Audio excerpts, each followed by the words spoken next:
Assalamualaikum warahmatullahi wabarakatuh.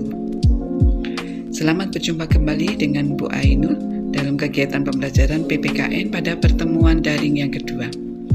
Anak-anak, pada hari ini kita akan mempelajari tentang dinamika nilai-nilai Pancasila sesuai dengan perkembangan zaman.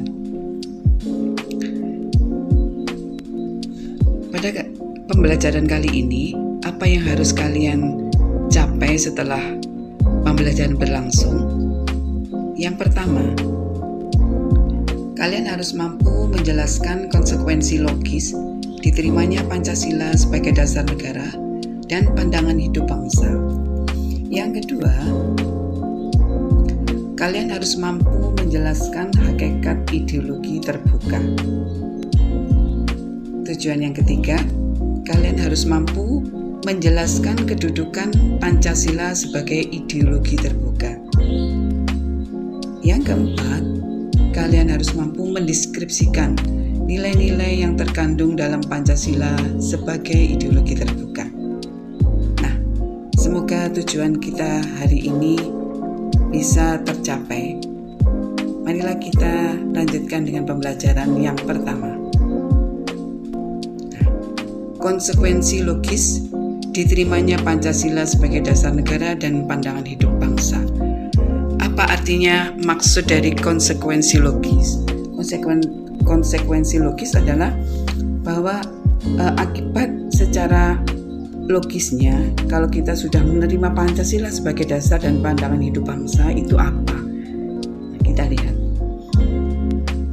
bahwa nilai-nilai Pancasila harus kita jadikan landasan pokok, landasan fundamental bagi penyelenggaraan negara Indonesia. Yang kedua, nilai dasar Pancasila adalah nilai ketuhanan, nilai kemanusiaan, nilai persatuan, nilai kerakyatan, dan nilai keadilan.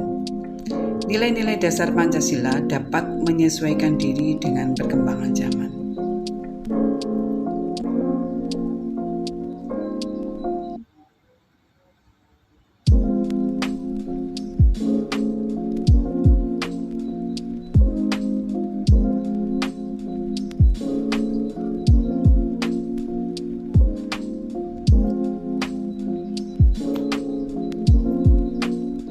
Kita lanjutkan yang kedua, hakikat ideologi terbuka. Ideologi merupakan gagasan atau ide yang dijadikan sebagai pedoman atau arah dalam mencapai cita-cita bangsa. Yang kedua, ideologi bersifat terbuka, itu artinya ideologi berkembang sesuai dengan perkembangan masyarakat dan kecerdasan kehidupan bangsa.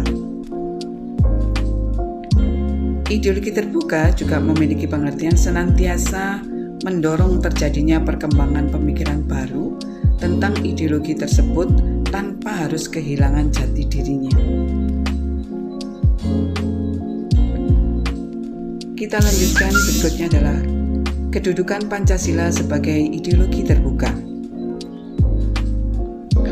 Yang pertama, Pancasila memenuhi persyaratan sebagai ideologi terbuka karena Pancasila bersumber pada pandangan hidup bangsa dan falsafah bangsa. Yang kedua, Pancasila senantiasa mampu berinteraksi secara dinamis. Yang ketiga, nilai-nilai Pancasila tidak berubah, namun pelaksanaannya disesuaikan dengan kebutuhan dan tantangan nyata yang kita hadapi dalam setiap waktu. Yang kedua, ideologi Pancasila bersifat aktual, dinamis, antisipatif, serta senantiasa mampu menyesuaikan diri dengan perkembangan zaman, ilmu pengetahuan, teknologi, serta dinamika perkembangan aspirasi masyarakat. Keterbukaan ideologi Pancasila harus selalu memperhatikan: 1. Stabilitas nasional selalu dinamis. Yang kedua, larangan untuk memasukkan pemikiran-pemikiran yang mengandung nilai-nilai ideologi Marxisme, Leninisme, dan komunisme. Yang ketiga, mencegah berkembangnya paham liberal. Yang keempat, larangan terhadap pandangan ekstrim yang menggelisahkan kehidupan masyarakat. Yang kelima, penciptaan norma harus melalui kesepakatan. Kita lanjutkan, keterbukaan ideologi Pancasila mengandung nilai-nilai sebagai berikut. A. Nilai dasar. Apa nilai dasar? Yaitu hakikat kelima sila Pancasila. Tentunya ketuhanan yang Maha Esa, kemanusiaan yang adil dan beradab, persatuan Indonesia, kerakyatan yang dipimpin oleh hikmat kebijaksanaan dalam permusyawaratan perwakilan, dan keadilan sosial bagi seluruh rakyat Indonesia. Ini namanya nilai dasar. Nilai dasar tersebut bersifat universal, sehingga di dalamnya terkandung cita-cita, tujuan, serta nilai-nilai yang baik dan benar. Nilai dasar ini bersifat tetap dan melekat pada kelangsungan hidup negara. Nilai dasar Pancasila dijabarkan di dalam pasal-pasal Undang-Undang Dasar 1945. Sekarang kita pelajari lebih lanjut tentang nilai dasar Pancasila sebagai ideologi terbuka. Yang pertama, nilai ketuhanan dalam Pancasila.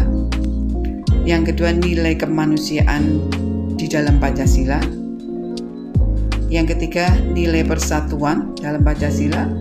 Yang keempat, nilai kerakyatan dalam Pancasila. Yang kelima adalah nilai keadilan di dalam Pancasila. Kita lanjutkan dengan yang B. Kalau yang A adalah nilai dasar, sekarang yang B adalah nilai instrumental. Nilai instrumental merupakan penjabaran dari nilai-nilai dasar ideologi Pancasila berupa peraturan perundang-undangan dan lembaga pelaksananya. Misalnya Undang-Undang Dasar 1945, ketetapan MPR, undang-undang, serta peraturan perundangan yang lainnya. Jadi nilai dasar itu adalah sila-sila tadi. Kalau nilai instrumental ada peraturan yang mengatur tentang apa yang ditetapkan di dalam nilai dasar tadi. Kemudian nilai instrumental dapat disesuaikan dengan perkembangan zaman dan aspirasi masyarakat berdasarkan nilai-nilai Pancasila. Artinya nanti dapat dikeluarkan peraturan-peraturan baru yang bisa disesuaikan dengan perkembangan zaman. Jadi di dalam dari nilai dasar misalnya tentang ketuhanan yang Maha Esa, ini ada nanti dimunculkan. Nilai instrumennya adalah peraturan yang mengatur tentang apa yang harus dilakukan oleh para pemeluk agama dan penganut kepercayaan kepada Tuhan Yang Maha Esa. Nah, ini kemudian kalau ada perkembangan dalam masyarakat, ada lagi peraturan-peraturan yang kemudian disesuaikan. Ini namanya nilai instrumental. Kemudian yang ketiga adalah nilai praksis atau prakteknya.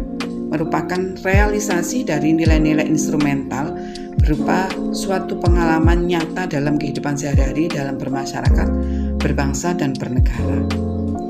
Nah, misalnya yang dicontohkan Bu Enu tadi, misalnya masalah agama, kemudian diatur di dalam pasal yang mengatur tentang agama, kemudian ada undang-undangnya tentang kerukunan hidup beragama.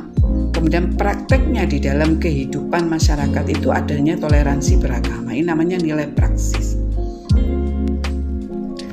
Pancasila sebagai ideologi terbuka secara struktural memiliki 3 dimensi. 1 dimensi idealisme, 2 dimensi normatif, 3 dimensi realitas. Ini hampir sama kalau kita lihat dengan macam-macam nilai keterbukaan Pancasila tadi. Ada nilai dasar, itu sama dengan dimensinya realitas, idealisme. Jadi idealisme. Kemudian kalau nilai instrumental itu dimensinya normatif, artinya berupa peraturan atau norma. Kemudian nilai praksis sama dengan dimensi realitas, kenyataan yang dilaksanakan di dalam kehidupan masyarakat. Nilai dimensi idealisme mampu memberikan harapan optimis serta memberikan motivasi pendukungnya untuk berupaya mewujudkan cita-citanya. Jadi ini sesuatu yang ingin dicapai, cita-cita sesuatu yang idealis, yang menurut kita paling kita impikan. Kemudian dimensi normatif adalah bahwa di dalam nilai-nilai yang terkandung dalam Pancasila perlu dijabarkan suatu sistem norma atau peraturan. Karena apa? Kalau tidak ada peraturan, maka itu hanya tinggal suatu angan-angan, kemudian pelaksanaannya tidak akan terwujud atau bahkan terjadi banyak pelanggaran.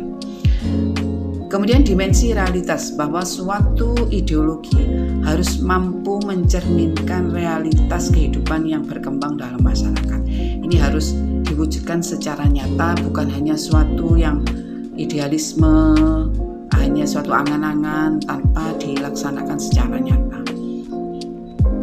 Oke, kita lanjutkan dengan hal yang terakhir, yaitu tentunya setelah kalian mempelajari, kalian mendengarkan tentang penjelasan Bu Ainul dan memperhatikan tayangan tadi, kita nanti akan bisa mengisi tugas, melengkapi tabel di dalam tugas daring 2 yang seperti dijelaskan Bu Ainul tadi. Lengkapilah tabel berikut. Di situ di Bu Ainul sudah saya berikan sebuah tabel, yaitu tabel pertama itu nilai dasar yang saya gandeng dengan dimensi idealisme, kan sama ya.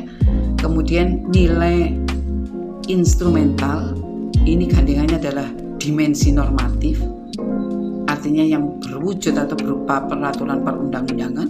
Kemudian nilai praksis atau pelaksanaan yang nyata di dalam kehidupan bermasyarakat, berbangsa dan bernegara.